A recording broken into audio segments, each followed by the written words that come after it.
Hello friends, সবাইকে জানাই রথযাত্রার শুভকামনা। সব বন্ধুরা দেখতে পাচ্ছ আমার মিনি রথ, কি সুন্দর তাই না?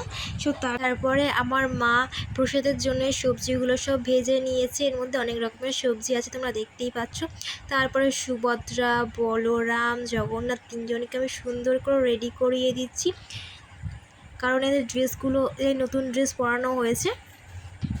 আমি ফার্স্টে বুঝতেই পারছিলাম না যে কার ড্রেস কোনটা, আমি একটু বুঝতে পারছিলাম না। আমি সুভদ্রার ড্রেসটা বুঝতে পারছি, বাট জগন্নাথের বলরামের ড্রেসটা আমি বুঝতেই পারছি না।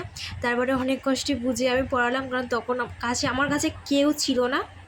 সো তোমাদের তারপরে একে একে মুটুক, ওদের ওড়না সব কিছু পরিয়ে দিয়েছি।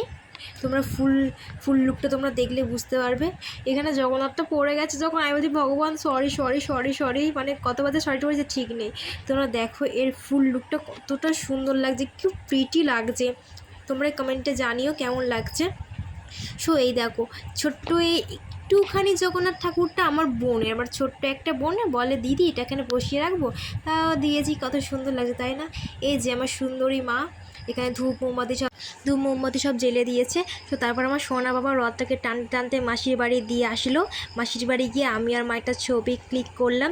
সবাই ভালো থেকো, বাই।